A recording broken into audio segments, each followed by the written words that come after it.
This call is now being recorded.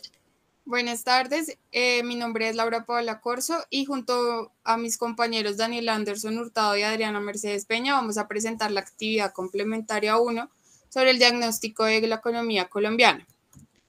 Primera instancia tenemos una introducción en donde se hace un resumen breve de lo que se verá en el trabajo, que es un análisis sobre el crecimiento y el desarrollo económico que ha tenido el país a lo largo de los últimos años, teniendo en cuenta sus factores y todos los que inciden en él. Tenemos pues el abstract y el planteamiento de los objetivos generales y específicos.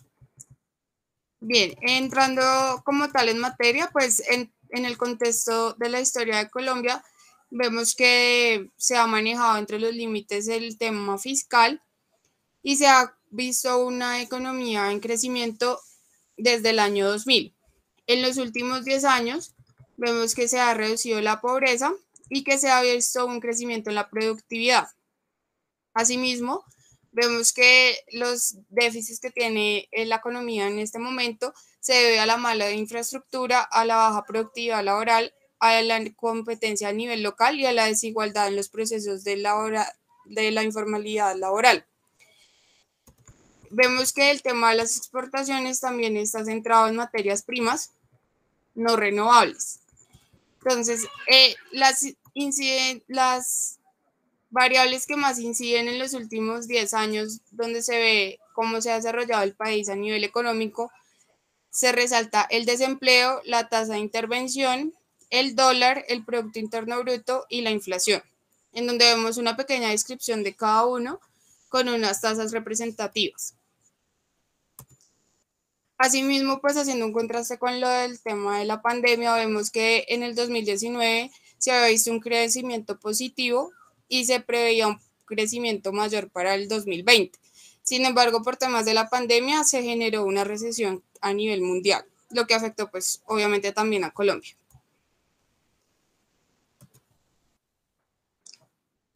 Bien, como para hacer un análisis más enfático en lo que hay en los factores que inciden en la economía del país, se va a hacer como un pequeño análisis de ciertas variables, en donde tenemos, por ejemplo, el ingreso per cápita, que durante los años del 2014 al 2018 ha estado incrementando y en 2019 pues tuvo una baja que se está compensando hasta finales de este año.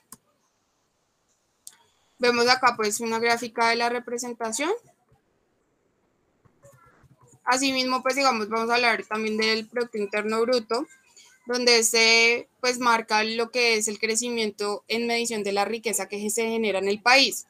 Se vio un incremento porcentual desde 2009 hasta el 2020, teniendo una baja pues obviamente en el 2020 dado pues el tema de la pandemia.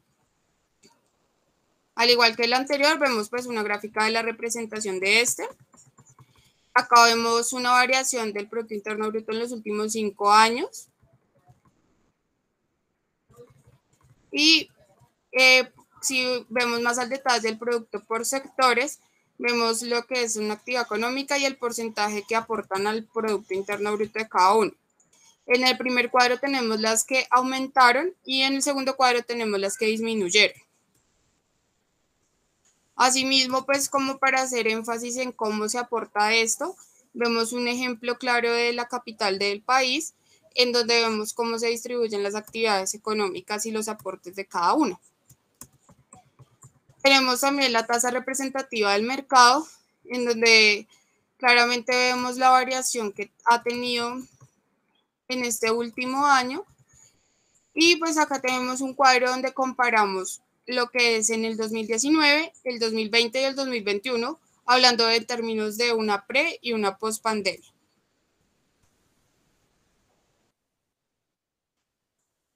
También se habla de la devaluación de la moneda local con respecto a otros países, en donde en este momento Colombia pues tiene su moneda totalmente devaluada en referencia al, pues a lo que marca el mercado internacional, que sería el dólar. Vemos acá pues como una tabla de todos los países que están en devaluación de su moneda. Siguiendo con los ítems y los índices que determinan la economía, tenemos la inflación, que se mide en términos del índice de precios al consumidor. Y acá vemos la gráfica cómo ha variado. Esta gráfica es, digamos, relativa porque esta línea que se presenta acá en el 3% es como la meta que se quiere mantener a lo largo de los años. Sin embargo, vemos acá donde está delimitado que en el año 2020 hasta junio de este año se ha visto un decrecimiento por debajo de la meta. Todo, digamos, que a causa de la pandemia. En los ingresos por estratos, pues tenemos un análisis en donde se hace referencia a todo lo que tienen en ingresos estrato 1, 2, 3, 4, 5 y 6, que es como se catalogan acá en el país. Y tenemos una gráfica donde se representa cómo están distribuidos a lo largo del país en las principales, digamos, ciudades que maneja el país económicamente. En cuanto a los gastos de los ingresos por estratos, tenemos un cuadro donde muestra qué porcentaje gasta cada estrato en ciertos grupos de gastos como alimentos, prendas, muebles, servicios y gastos financieros, entre otros. En cuanto a la población económicamente activa, pues hablamos de las personas que están disponibles para trabajar y en esto hacemos distinción entre los que están en la tasa de ocupación y en la tasa de desempleo. Como vemos, obviamente con la pandemia aumentó significativamente el índice de desempleo y acá vemos la gráfica de esa variación.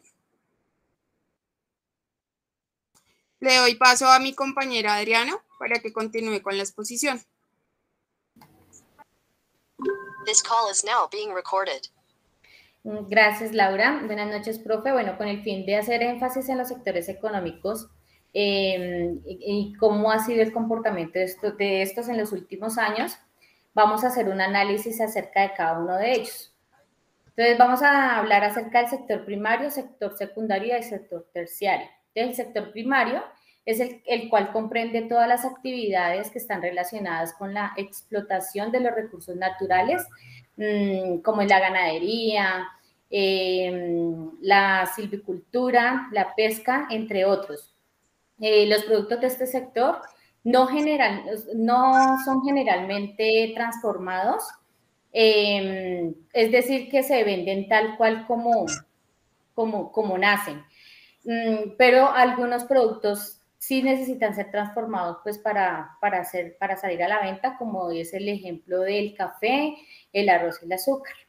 En el sector secundario vamos a encontrar todas las actividades económicas en las cuales se realiza la transformación de las industrias en los alimentos y otros tipos de bienes del sector. Por ejemplo, encontramos las industrias que procesan los alimentos de las agroindustrias y los textiles. En el sector terciario vamos a encontrar todas las actividades que producen mercancía en sí. Por ejemplo, tenemos el comercio, los restaurantes, bienes, servicios, los servicios financieros, de comunicación y educación.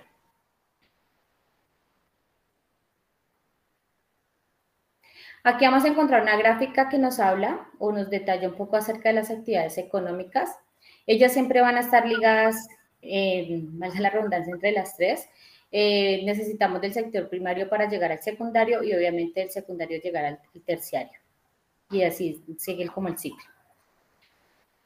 En cuanto al comportamiento en los últimos años de los sectores económicos, pues se hace una distinción en el punto, en el énfasis en el PIB, donde se discrimina el valor que cada sector aporta a la actividad del PIB nacional.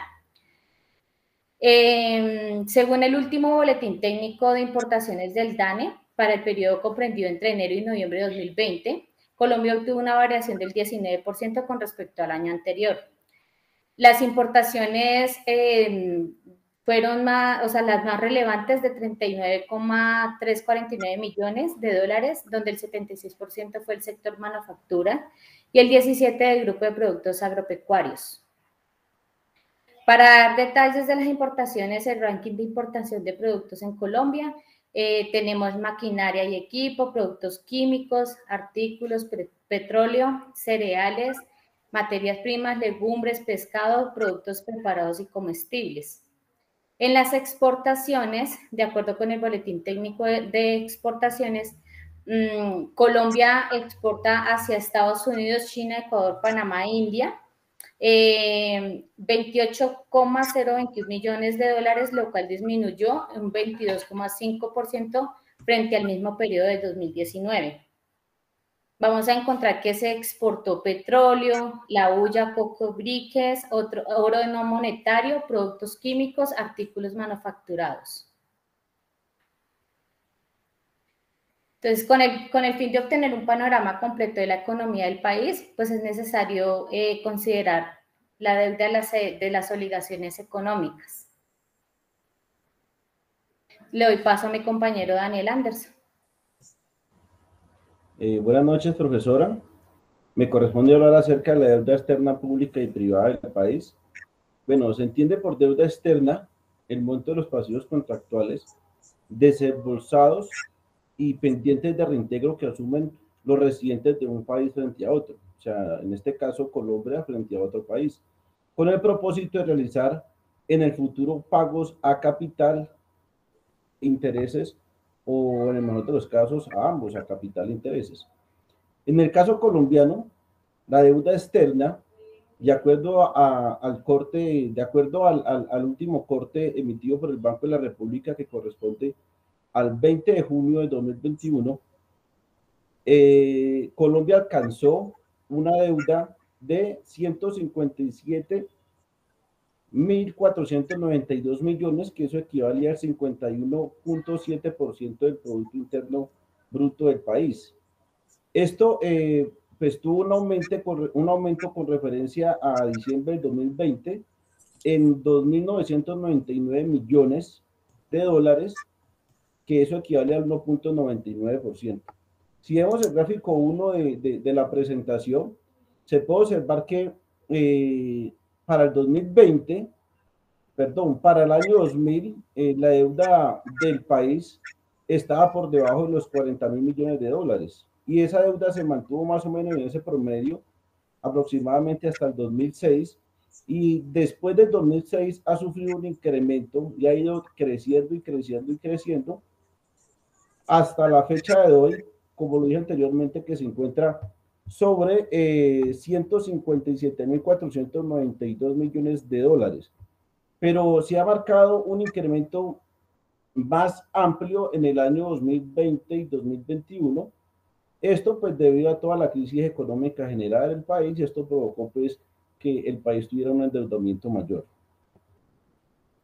En cuanto a la deuda externa del sector público, vamos a hablar de la deuda externa primero del sector público y después del sector privado.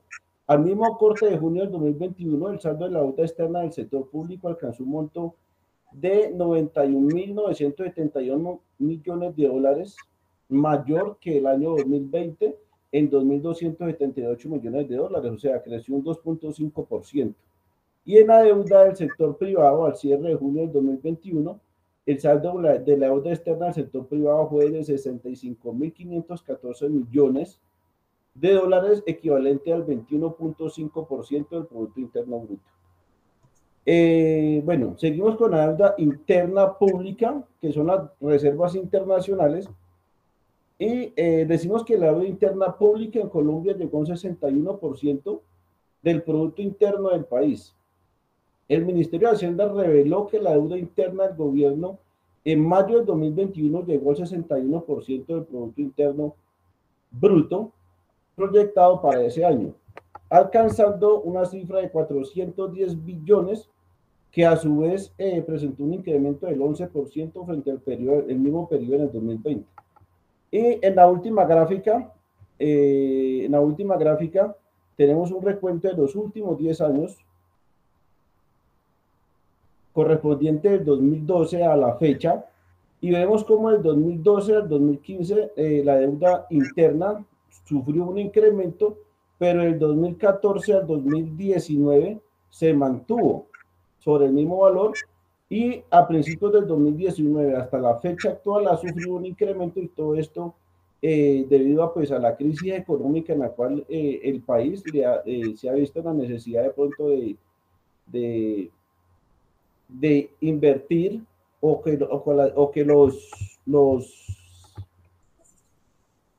pues los entes financieros adquieran a las reservas nacionales para poder sustentarse y sostenerse durante esta crisis o esta pandemia económica. Y con eso termino mi tema y damos paso a la infografía.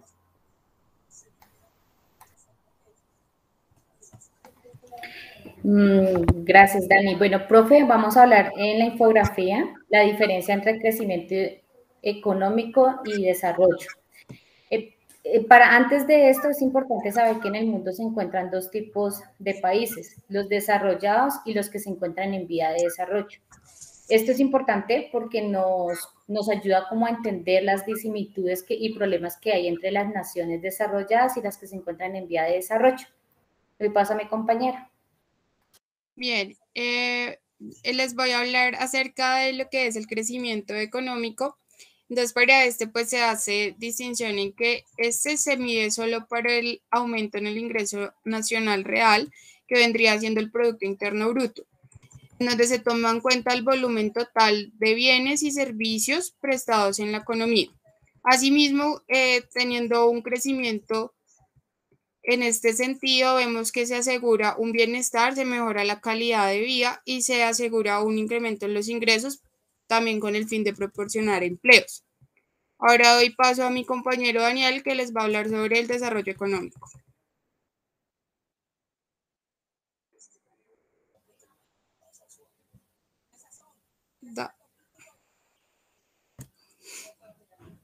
Profe, cuando hablamos de desarrollo económico, buenas noches nuevamente, hablamos de que esto corresponde a la mejora del nivel de vida de la población. Una cosa es el crecimiento, que es el crecimiento de la economía, y otra cosa es el desarrollo económico, que este va más enfocado a la población. Su objetivo es elevar la calidad de vida de la población. Y esto tiene unos indicadores económicos que corresponde a la cobertura de salud, vivienda, educación, tasa de desempleo, entre otros. Profe, muchas gracias. Esto es el tema que nos corresponde a nuestro grupo.